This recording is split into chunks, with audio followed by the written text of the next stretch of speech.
The first speaker this afternoon is Timothy Budd from Niels Bohr Institute in Copenhagen, and he will speak about some kind of lazy peeling of triangulation. I don't know what it is. Okay, thanks. First, let me thank the organizers for putting together this nice program. It's an honor for me to speak here. So what I'm going to talk about is lazy peeling of infinite Boltzmann planar maps. Let me briefly explain to you how I got to studying these kind of things.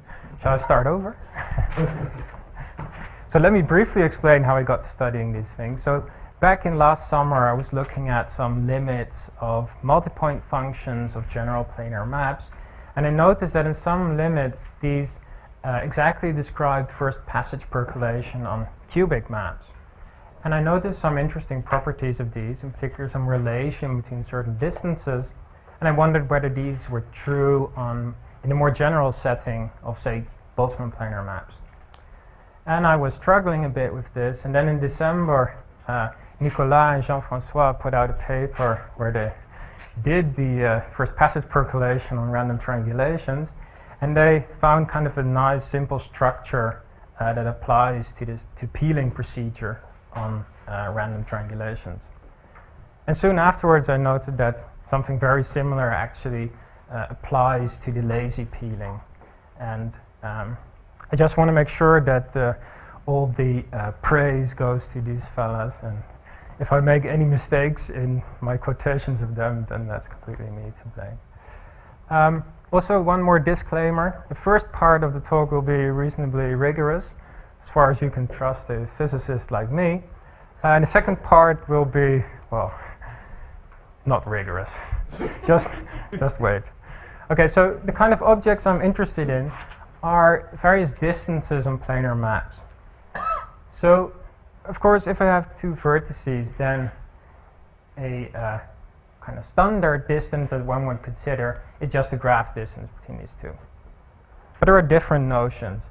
And we heard in the previous talk also that we expect various of these distances on random planar maps to give the Brownian map. But still, it might be interesting to look at how these relate. So what other distances can we define? Well, you can look at a dual map, which I draw here. And, of course, it also has its own shortest distance. Now, of course, one has to start in some adjacent vertex, when one goes from a vertex of the original map. And a second really natural quantity, which turns out to be one of the simplest distances on planar maps, is the first passage time. So there I take the lengths of the dual edges to be random variables, exponential random variables, and in particularly with mean 1, and then one can look for the shortest path in that metric, which I call the first passage time. And a related quantity is the hop count, which just counts the number of these edges in that shortest time path. So in all, I have here 4 different distance measures between 2 points. And one expects for large planar maps that these scale linearly. Now, this is certainly not something I'm going to prove. I guess I'll never manage to prove this.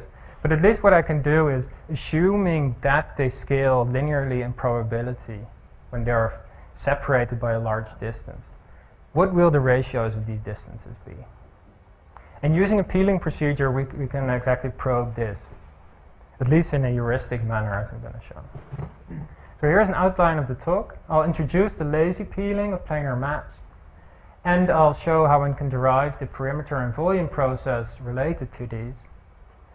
And I'll show they have a simple scaling limit, which agrees with the scaling limit that Nicolas and Jean-François derived for the triangulation case.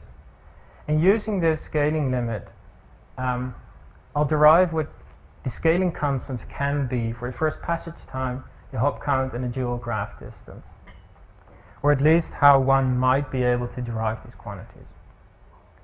Now, for the graph distance, things are not as easy. I do not know of a simple way to do a peeling to get these. But I can resort to some earlier work by Gregory, where he computed the scaling constants for finite maps, at least to give an algorithm for how to do this. And then I'll put all these together and formulate some conjectures about these distances. And I'll look at a simple example. And if I have time, I might refer to the simple peeling of Nicolas and Jean-François. But Jean-François will talk about this in his talk on Wednesday, perhaps. We'll see. Okay, so a short history of peeling. As far as I know, the first person to consider peeling of random surfaces was this Japanese guy, Yoshiyuki Watabiki, in the early 90s. And they used it to study the geometry of a random surface. So one should consider it some kind of potato here, and you're peeling away layer by layer this potato until you reach some target vertex. Looks like a wooden hand. Okay, a wooden hand.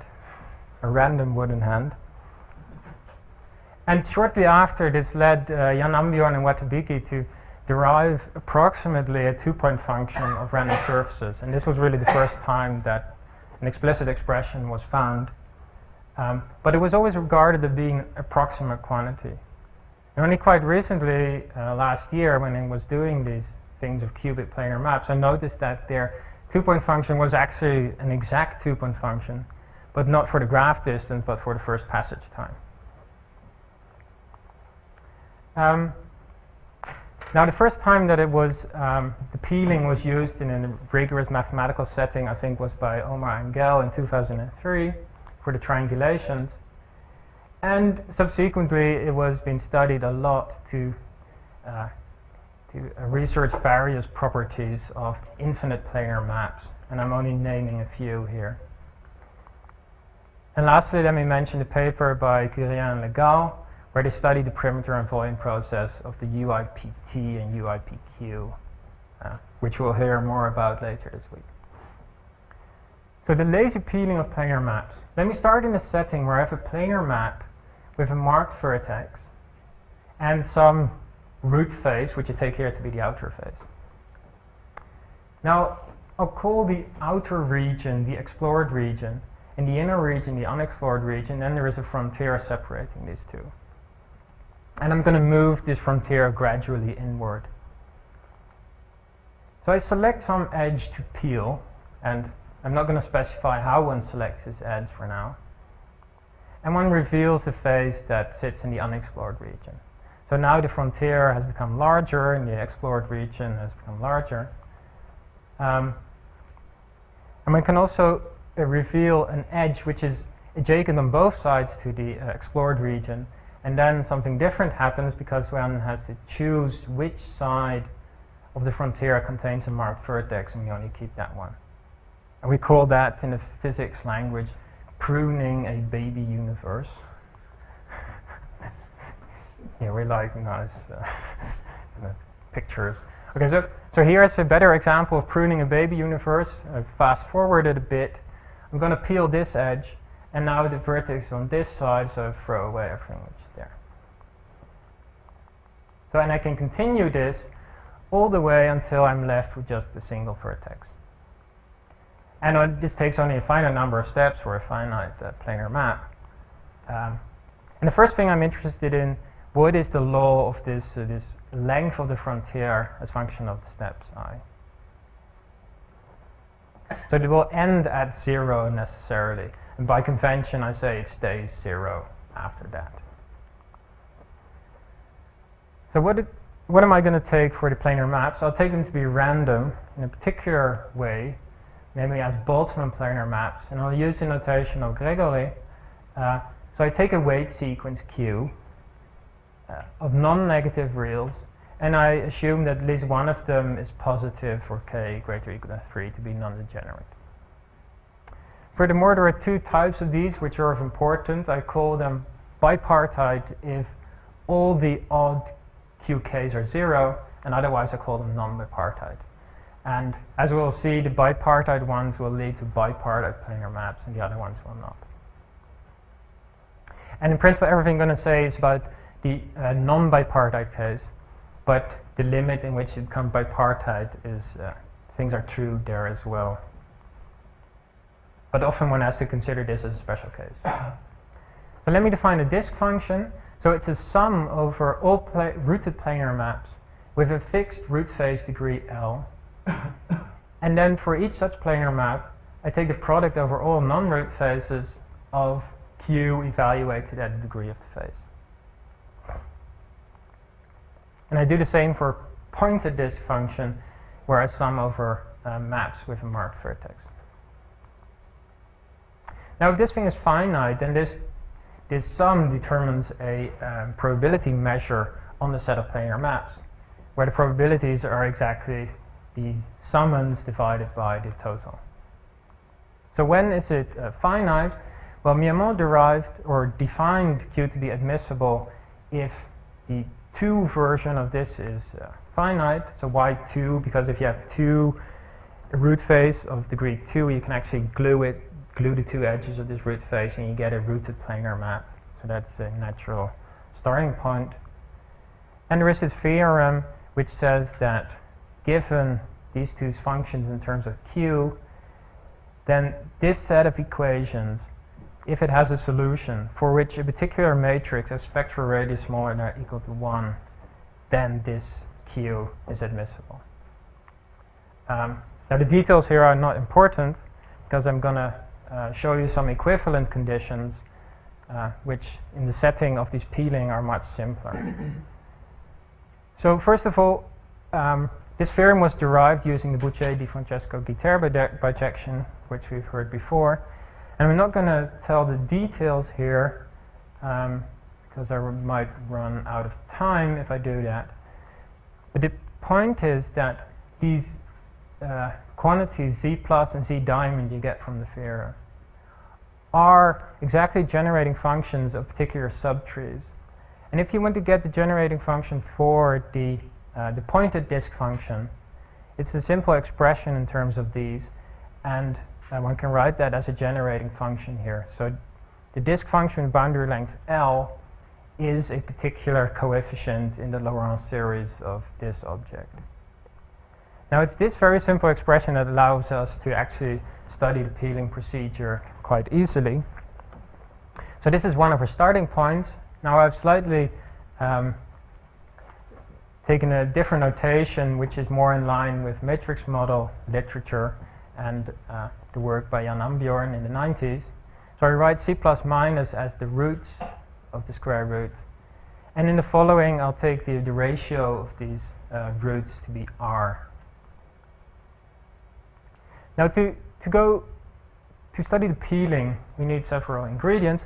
And an important ingredient, which I guess we'll hear about later this week, is the Markov property satisfied by these planar maps. And it says that the distribution of the unexplored region in your planar map only depends on the length of the frontier. And one can see this in a bijective way by cutting open the frontier and plugging in a different unexplored region. And you'll see that this actually gives a bijection telling you that this Markov property has to hold. But what we in particular can read off from this is that the change in the length of the frontier cannot depend on the chosen edge. It can only depend on the length that it was at, say, the peeling step I. It can change by an amount k, and this should only depend on Li and k. Now the last ingredient are the loop equations, which go back to Tutt in the 60s. And we can directly read off from these loop equations what these step probabilities will be. So if I have say the root edge and I'm going to peel this edge, then either I encounter a new phase of a certain degree, or I get this pruning of a baby universe. But equally, these disk functions decompose in terms of these steps. So this is an equation satisfied by this particular generating function. They are missing dot in the serve W. No. So that's important. This is the unmarked disk function. So here, if I want to get a marked disk, I have to glue a marked disk and an unmarked disk. Now, dividing both sides by this disk function, I can just read off what the probabilities are of the change in my perimeter, and they're given exactly by these terms, and we always get this ratio of marked disk functions. Now one can take the L to infinity limit of this probabilities, and it actually converges to something which is explicitly written here. And we can view these just as the step probabilities of some ordinary random walk. Now let's see how we can characterize this random walk.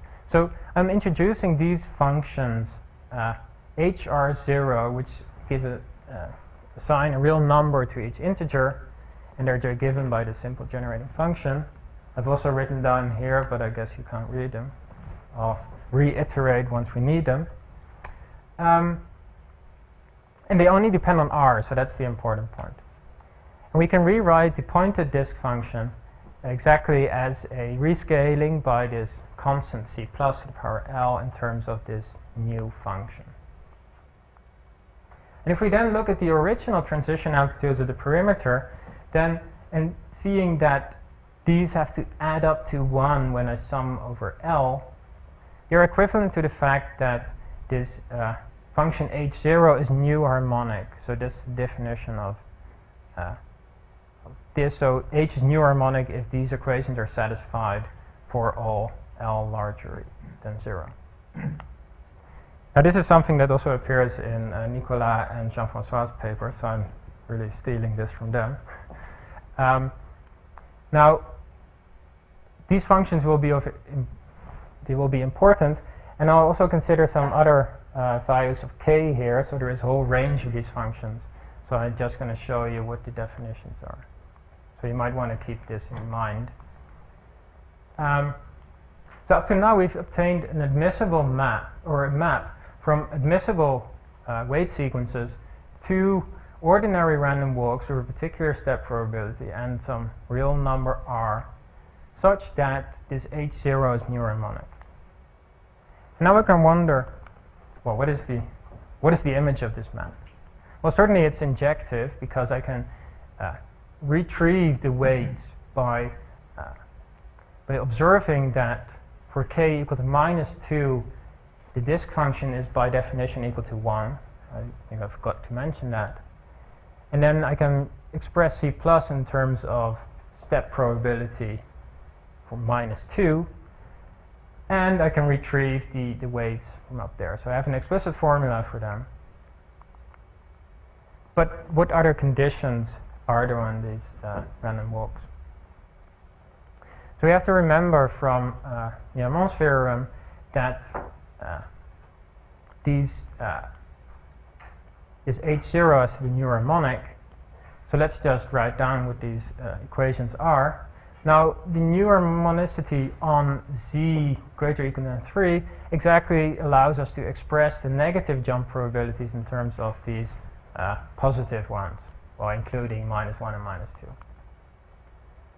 While the harmonicity on 1 and 2, which are the only remaining equations, are exactly equivalent to these equations in Niemann's theorem. And then the only ingredient we still need is this spectral radius of this matrix, but it's actually not that hard to see that that is equivalent to a particular condition on the positive step probabilities. So here H1 is the one I showed in the previous slide, and it's given by a sum of the H0s.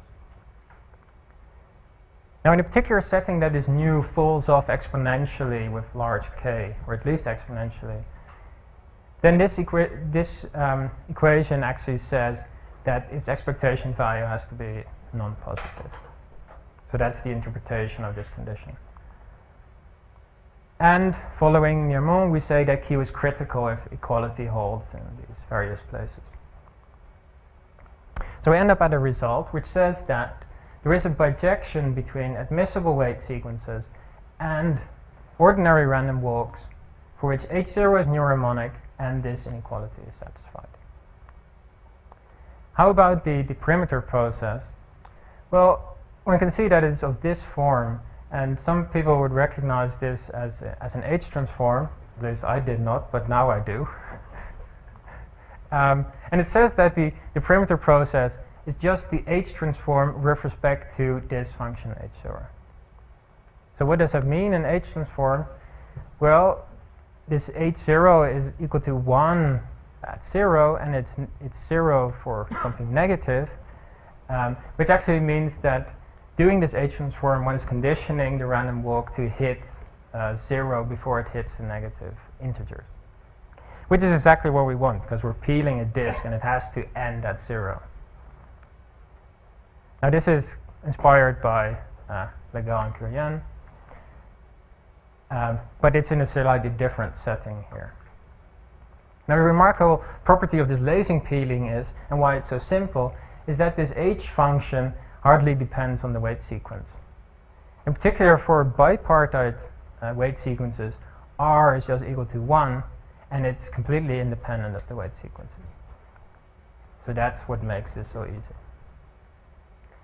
Now let me go to the infinite setting. So very roughly, one can define, or one would like to define, an infinite Boltzmann planar map by looking at increasing maps in the local topology. So roughly, local topology says that two planar maps are close if the geodesic balls of a large radius agree or are identical. And the larger the radius of these balls, the closer they are.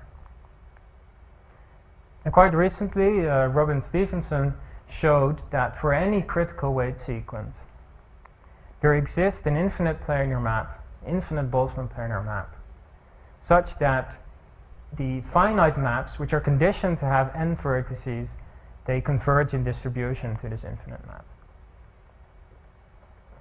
at least along certain subsequences of Z. So let's see for the moment what it means for a Q to be a critical weight sequence. Well, this is just an identity of these H functions. And Q critical said that H0 is neuroharmonic. And the criticality condition says that this is equal to 1. But that is exactly the first equation of where it says that H1 is neuroharmonic at 1. But this relation then tells me that it's neuroharmonic on all the positive integers. So in fact, there is this very simple result that critical weight sequences are in bijection with ordinary random walks for which H1 is neuroharmonic. But again, if we have a new harmonic function, then we can do the dupe transform with respect to this, and it corresponds exactly to conditioning the perimeter to stay positive. And this should be the perimeter process of the Q infinite Boltzmann planar map. Now to actually show this is actually not entirely obvious. So if anybody has an idea how one can get easily towards this result, I'm happy to hear. So now we can forget everything that we did up to now and just use this fact. So we start with an ordinary random walk. We impose it to be H1 to be neuroharmonic and see where we can get from there. Because then we're doing all the possible infinite Boltzmann planar maps. So first of all, this harmonicity tells me that there is a linear map from the positive jump probabilities to the negative ones. So I can just put in some positive jumps, and the linear map will actually tell me what the negative jumps are. In particular, it relates to tails on both sides. So let me first see what the conditions are on the tail. Well, one can easily see that H1 grows as a square root of k, meaning that the positive jump probabilities have to fall off at least like k to the minus 3/2. And one can distinguish various cases here. There is a heavy-tailed case, which I won't discuss, where it falls off like between minus 3/2 and minus 5/2. And this is a situation considered by Legal and Yarmont in their paper on the planar maps with large faces. And it leads to some asymmetric stable processes, but I'm going to skip that. What I'm interested in is a non-heavy-tailed case. And in particular, I'm going to require this quantity to be finite. So H2 grows like k to the 3/2, and then one can show that no matter what the sequence Q is, the negative jump probabilities will fall off like minus 5/2. and the prefactor is given in terms of this quantity. Now this quantity will appear a lot of times in the following. And it's actually one of the scaling constants that will appear. Okay, so one in fact can derive what the characteristic function of this random walk is in the neighborhood of beta equal to 0, and it's very similar to the characteristic function of the 3/2 stable process. And in fact it implies that after a slight rescaling of this random walk that it should converge to a 3/2 stable process. And here I use the argument of Curie and Legal, or which they took, I guess, from Caravagna and Chaumont, that if you have a random walk in the basin of attraction of a stable law, and you condition it to be positive, then it actually converges to a stable law conditioned to be positive. So now we understand the law of the perimeter. And since they derive a very similar relation, let me use their notation where they write P. So here the general constant can be written in terms of R and LQ. And I put an L up here because it's the L of lazy, which are different constants than you get in the peeling procedure that they consider. Now the volume process, one can consider the number of vertices that are completely explored, meaning that all the edges around the vertices have been peeled. And it's not hard to see that this can only increase when you prune a baby universe. So here I'm about to prune this baby universe, and all the vertices that were inside that disk get added to my explored region. From there it's easy to actually derive the expectation value of the change in this volume, because the expectation value is just the expectation value of the number of vertices, but this is the ratio of the marked disk function to the disk function. So here I'm fixing the change in the boundary length. So if we know that, we know what the expected change in the volume is. And using the ingredients we have, one can derive exactly what the scaling limit is. And in fact, with some more work, one can show what the distribution, that it converts in distribution to some continuum variable. Now, going through the proof of Curie and Legal, which we'll hear of later, the convergence of the perimeter and the volume to some process can be shown. And their proof goes through without any problem here. There are a number of bounds that have to be satisfied, and one can check them. Now, I'm not going to tell you what this is, what these continuum processes are. I'm interested in these scaling constants. And here we get explicit formulas for those, so this V now comes directly from this constant up there. Okay, so up to now it was fairly rigorous what I've told. Now I'm going to be sloppy, but I'm going to show you how, using this peeling process, one can get the various constants of various distances and their related peelings. So the first thing I'm going to consider is the first passage percolation. So what does it mean to peel according to a first passage percolation? Well, let me remind you. So the first passage percolation, and look at the dual graph. I put exponential random edge lengths with mean 1. And then I consider balls of some radius in this metric space you get. Now every now and then your ball will include one of these vertices, so that's an event happening. And it can also happen that there is an edge which you're exploring from both sides, and you actually encounter yourself, and that's another event. And if I consider what happens in the original planar map, then I can associate a peeling procedure to this, where I reveal a phase whenever I either find a new vertex or I close one of these edges. So a new vertex corresponds to peeling a new phase, while closing an edge corresponds to pruning a baby universe. And one can see from the exponential distribution of these edge lengths that actually the edge at which you peel is chosen uniformly from the frontier. So I can forget about the dual graph, and just say that there is a peeling procedure where I choose my peeling edge uniformly. And then one can ask, well, what is the related passage time to this? Well, again, from the exponential distribution, if one knows what the length of the frontier is before a peeling step, then the time it takes to do the next peeling step is actually exponentially distributed with mean 1 over this length, because you've got L competing exponential random variables. And in fact, one can then write explicitly, if one knows the perimeter, what this process will be, and it has some simple expectation value invariance. And this suggests, as Kieran and Legal have shown for the triangulation, that it converges to some integrated stable process. Again, this is not really relevant for me.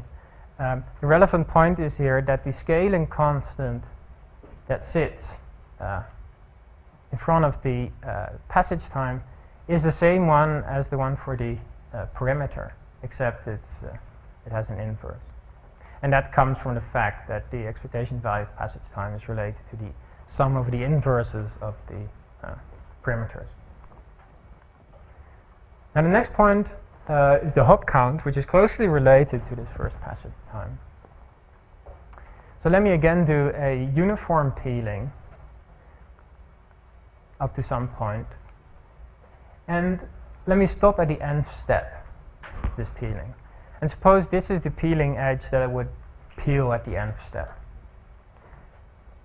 Then one can ask, well, what is the shortest time path that runs to this nth step? And there is, one can also see it by coloring all the edges where you reveal the new face by light gray, and here the darker gray edges are the ones that were in baby universes. And then there is a unique path that crosses only gray edges. Now the hop count to this edge is then the number of edges in this dual path. Now let me define hi of n to be the number of those edges in that path that are revealed at step I of my process. So here it starts at 0. Here I've explored one of them, here 2, still 2, 2, etc. And it turns out that this process satisfies a very simple law. And this follows directly from the Markov property of the peeling process, together with the fact that I'm peeling at a random edge. Namely, when I'm revealing a new face, the probability that this path actually passes through that face is proportional to the number of edges it has on the boundary divided by the total number of edges. So if one knows the change in the perimeter, one can write down explicitly what the probability is that the hop count increases by 1. So I can write it like this. And then one can notice that this law actually does not depend on n as long as I'm at a step smaller than n. So let me just take n to infinity. So I have, let me define the hop count process just by this law, and it corresponds to the number of edges I've explored of a path to a very far away vertex. And a combination of these three quantities, so the perimeter, passage time, and the hop count, is just a Markov process with this simple law. So I can write it as a sum of Bernoulli random variables, of which the probability of being 1 is related to the perimeter. Now I'm not going to derive any scaling limit of this process. Let me just see how the expectation values of a one step in this process is. So what is the expectation value of the change in the hop count given just the perimeter at time I? Well, it's given by this probability times the probability of taking a step of this positive k. So this fraction here is just this probability here, and the combination of these h's and nu is the step probability. And if one then looks at the large perimeter limit, which is the typical place where you'll be in a peeling of an infinite planar map, then this factor goes to 1, this goes to 1 over L, and 1 over L is just the expected change in the passage time. And then what I'm left with is this k plus 1 times nu k, and that's a constant. And I'll denote that constant by HQ, like the hop count constant. And one might expect that, kind of in the large I limit, the ratio of these two converges in probability to this, but I'm not going to show that. I just want to have this explicit formula for H of Q. So how about the dual graph distance? So now instead of using this probabilistic peeling algorithm where I select the peel edge uniformly, I'm going to do something else, which is more like a breadth-first exploration in the computer science terminology. So I start with my root face, and then first I discover the faces, or I peel the edges adjacent to the root face. Then I'm going to peel all the edges which are adjacent to the distance 1 faces in the dual graph. So I do that in counterclockwise order. And some of them will be baby universes, another one will be new faces. And if I continue this process, I'm discovering the planar map layer by layer in dual graph distance. And one should notice that at every time in this procedure, the frontier is of special form, so I have a number of edges which are adjacent to d plus 1 faces, and a number of edges which are adjacent to distance d faces. And the edge I'm about to peel is the rightmost distance d face, distance d edge. Now let me denote the number of these edges by NID and NID plus 1, and see how this changes if I do a peeling step. So what can happen? Either I explore a new face, and then I decrease the number of d faces by 1, and I increase the d plus 1 faces by some number related to the degree of the face.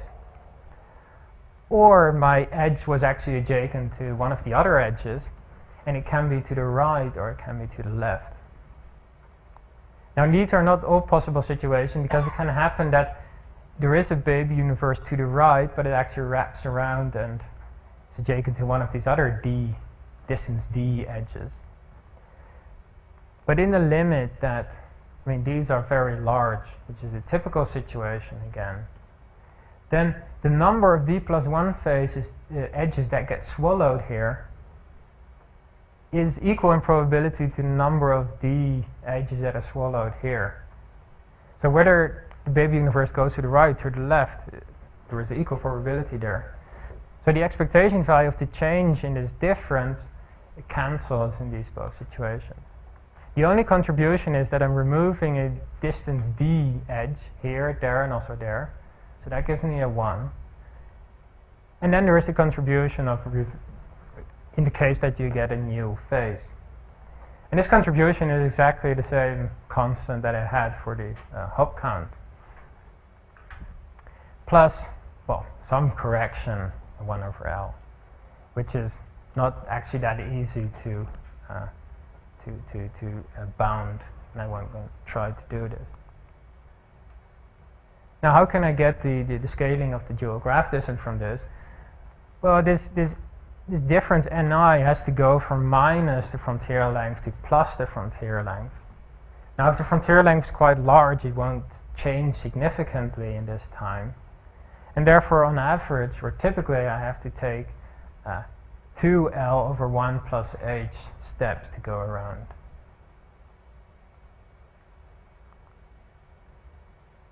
Now, let me introduce a first passage time here, which has the same law as the first passage time that I discussed before, but now it's with respect to the perimeter Li of this different peeling procedure.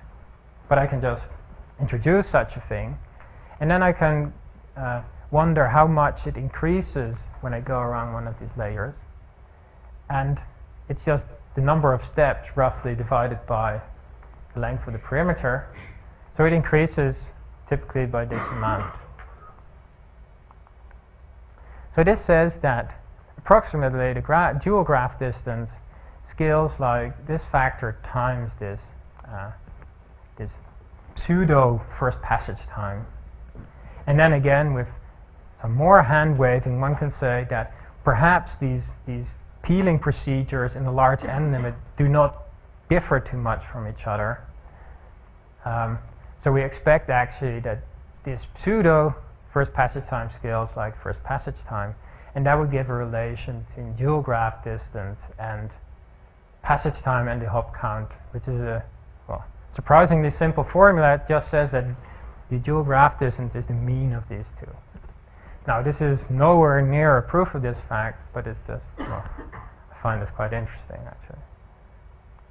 And I hope we can make this more rigorous in the future.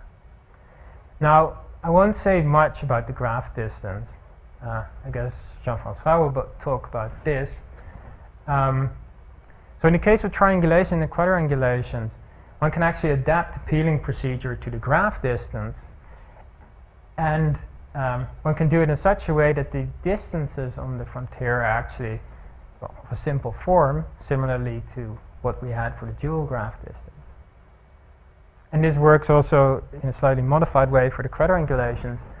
And in fact, they show that if you take a ball of radius r around the root and take its hull, so you remove all the holes, and you also look at its perimeter of this ball and the volume of this ball, they show a convergence to some continuum process, which I'm not going to discuss. So can we expect anything similar to happen for these Boltzmann planar maps? Probably. I do not know how to derive it in this way, because the distances in a general planar map, even if I try to adapt my peeling process in such a way that I always peel kind of the closest edge to the root, then still the distances will be a non-trivial sequence on the boundary. So instead, let me just assume that we have some kind of convergence here. Can we then at least determine what these constants are? Now in particular, if we have such a convergence, we know what the expectation value of the hull of the ball of radius r is in the scaling limit. It's some particular t to the fourth times some constant times these scaling constants. So let me try to compute this quantity, and then I can extract what these parameters are. And there, to do that, I use, again, Miamon's result from the same paper, which says that if you have a regular critical weight sequence, then and you take the maps conditioned to have n vertices, and two random vertices in those maps, then the distance, the graph distance between those vertices, rescaled by n to the 1/4 and some scaling constant, converge to a random variable which is independent of q. So clearly, I mean, the scaling constant is what we need here. And Miamon actually outlines an algorithm to compute it, and I put in some more effort to actually go through the computation, and I encountered various magical cancellations, and it leads to this simple answer in terms of this function f that we had in the previously. And if one plugs in, or when takes a relation with the random walks, then it's actually given by, again, this LQ constant, and there is C plus and R appear there.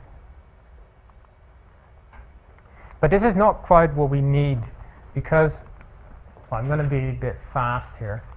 A corollary of this theorem says that the expectation value of the ball of radius d in a finite planar map is given by some universal quantity, which is known. But what I need is the convergence of the ball of radius r in the infinite planar map, and I want to know what this pre-factor is. So I have to take a slight roundabout here and some hand waving. So I'm interested in the limit of the infinite Boltzmann planar map to the Brownian plane, but what I now have here is the limit from the finite Boltzmann planar map to the Brownian map, basically. So let me just try to go around this loop here and assume that the limits actually commute. Sorry about this. I can also just jump to the explicit formula.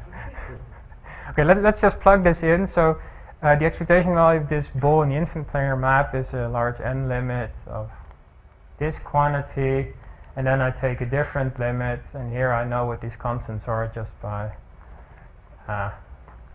plugging them in, say for quadrangulations, and I take some limit of r to 0. So that gives me a conjecture for these numbers here. And then we need another ingredient, because this gives the volume of the ball of radius r, but the scaling constants were for the hull of this ball. Now let's just assume that those are equal to 7.5, which is not unreasonable, because it's true. This is actually true for the Brownian map. Okay, long story short, we'll plug these all together, we get this ansatz for this last remaining scaling constant. Now I don't trust you to believe what I'm doing here. There is work necessary. Okay, so let me just list a number of precise conjectures then, and these conjectures are in search of real mathematicians.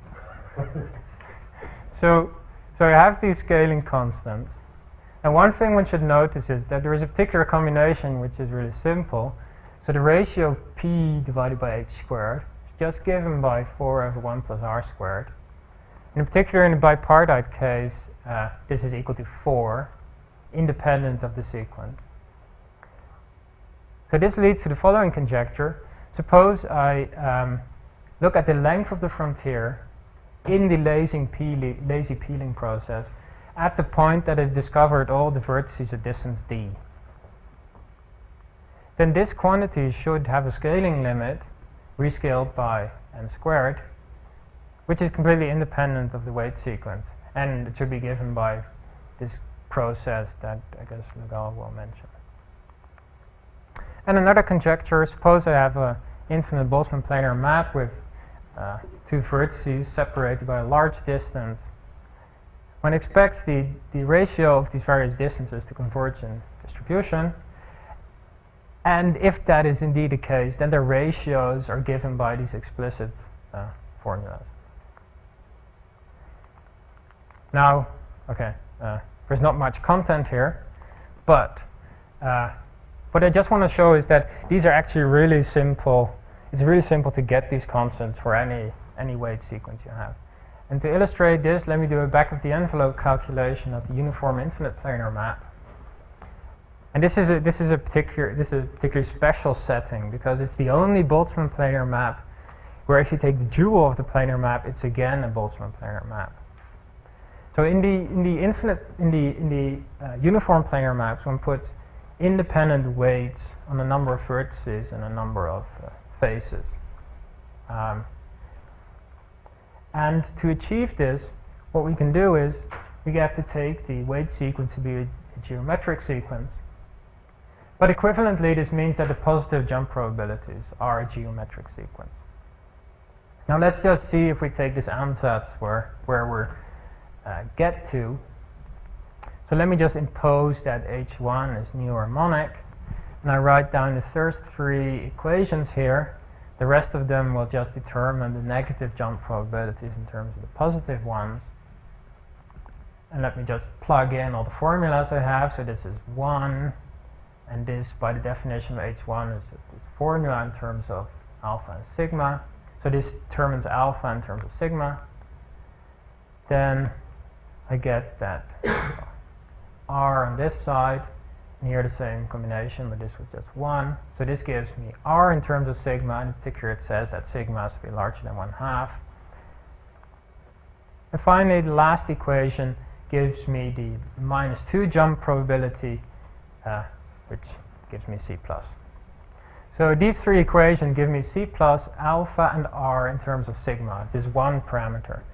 And indeed we expect to be a one parameter family of infinite uniform planar maps where this parameter governs basically the ratio between the number of vertices and faces in the map. Now plugging these into the formulas I had, I get the expression for this hop count constant, the LQ constant, and by this conjectured relation between the graph distances, I get, when I relate to the hop constant, this simple formula. And I can also work out what the ratio of these vertices and faces is, where again I'm using now h as a parameter instead of sigma. Now for the uniform infinite planar map, where I do not put separate weights on the edges and or the vertices and faces, that's a particular case where sigma is 5/6. And we can plug this in if you like. But what is also interesting is that there's a duality here. I said if you take the dual, then you should get, again, a cube Boltzmann planar map with a different weight sequence. And this duality is just given by taking this h minus 1/2 to 2h minus 1/2. Then you can see that the vertices of faces just goes to the faces of the vertices, because when I take the dual, I'm interchanging the faces and the vertices. Well, we can also check that this ratio of the graph distances just goes to 1/this ratio, which is exactly what we need. So this is just one check of the formula. It seems to make sense. Well, one can compute other quantities and look up your favorite constants if you like. Since I'm nearly out of time, I'm just gonna jump here to the explicit formulas for the lazy peeling process. So in the lazy peeling process, what one does is one does a peeling, but one makes sure that at every step the frontier is a simple closed curve. And in fact, this means that at a certain time, if you do a lazy peeling, and you want to know what the simple peeling would be at that equivalent time, you would take the whole of the explored region. So suppose I do my lazy peeling, I have a particular frontier here, and I want to know how would the equivalent be for a simple peeling. Then I include all, or I throw away all parts of the frontier that are not simple. Now one can compute what effects this might have on both the frontier process, the length process, and the volume process. And the basic thing that happens is just that the number of steps one has to take to explore a certain region is smaller by a certain factor, but also the frontier is smaller by the same factor. And this factor is related to the expectation value of the negative jumps, and it has a simple formula. And then, so all the constants for the lazy peeling translate into constants for a simple peeling by this last constant. And one can check that these constants indeed agree with what Guillen and Legal have for the triangulation, the quadrangulation, the type 1 case. So that's the last thing I wanted to say. So let me just mention a few open problems, apart from all the proofs that are still not there. So first of all, given that the peeling process is so simple for this infinite Boltzmann planar map, can we use it to construct this map directly from the peeling process? And maybe Guillen has something to tell about this. I don't know. Secondly, these scaling constants of the graph distance are so simple or so closely related to the other constants. It seems to imply that there must be some way to get them from a peeling process. I just don't know how. Then there seems to be a universal relation between the dual graph distance, the hop count, and the passage time. Does this hold more generally? And in fact, empirically, it seems that it's a good heuristic for many other types of graphs. And if this would really be a good heuristic, it's actually something which is of interest, maybe even in real life, network models. Not just the realm of 2D quantum gravity. Now, of course, one could try to study the fluctuations in these quantities. So now I have the relative scaling, and in on the fixed lattice, it is supposed to be described by a Carta-Parisi-Zhang universality class. Can we say anything how this gets adapted in the planar maps? And finally, the heavy-tailed case, do any of these geometric constructions make sense? So Legal and Miermont have actually shown that when one takes a heavy-tailed Q sequence, then there is a limiting metric space from the view of the graph distances, and it has a non-trivial Hausdorff dimension. But for instance, the dual graph distance gives a totally different distance because the large faces become punctures in some sense. Does it even have a limit? Is it something of interest or not? I do not know. Thanks for your attention.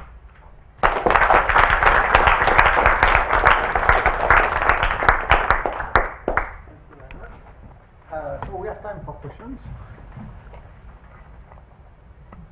Yeah, so you said that you have explicit expression for the Speak ratio, louder. the ratio of the graph distance and the dual graph distance. Okay. Yes. So it's in terms of Q for a general Q. Wait, yeah, can you show it again? Yes, of course. So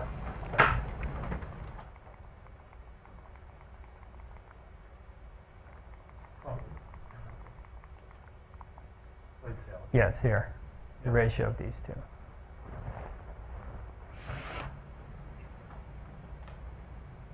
So you need to compute this HQ and LQ. Yeah, but they're explicit expression in terms of the weights Q. If you know these R and C plus. Oh, okay, you have to know. Yeah. R, okay. Yeah. Oh, yeah, R is determined by the C minus and C plus. Yeah. Another question. You were looking at the non-bipartite case, is what you said. In the beginning, you assumed that the Q was not bipartite. So, but the results are, because usually it's easier in the bipartite case. So. Yeah. I wanted to do the R case. It's a bit surprising. Yeah, so I mean, things are definitely simpler in a bipartite case. But what I'm saying in a non-bipartite case, you have to actually redo the calculation in bipartite case because, of course, there are some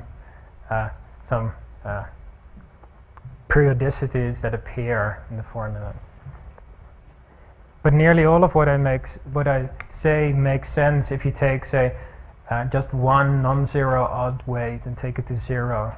Then most formulas are just continuous in this transition. So the bipartite limit is usually continuous. Other questions? Yes. I guess that in the work with Omer or in the work of Loïc Richier, they have a universal formula for site, the critical threshold for site, edge, or bond percolation on triangular or quadrangular lattice. I guess you could do the same for general Boltzmann map and get what are the values of this. Yeah, so I don't entirely recall it some time ago I looked at this, but this critical coupling there is directly related to this HQ. It's some simpler formula like 1 over 1 plus h or 2. So it's a simple rational formula in terms of these HQ. So it's really closely related.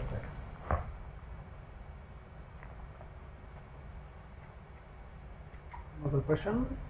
We have time.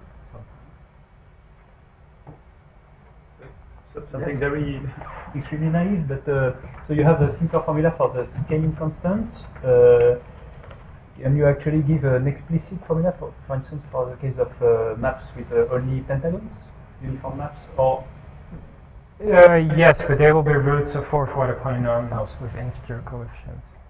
okay. Yeah, so that's why I gave these numerical values in the table before. Where did that go? But they're kind of simple polynomials that they satisfy. But certainly this conjectured formula for the scaling constant CQ, that it's the same as the formula for the other two triangulations, that's not true. In general, it will be some algebraic numbers. Yeah.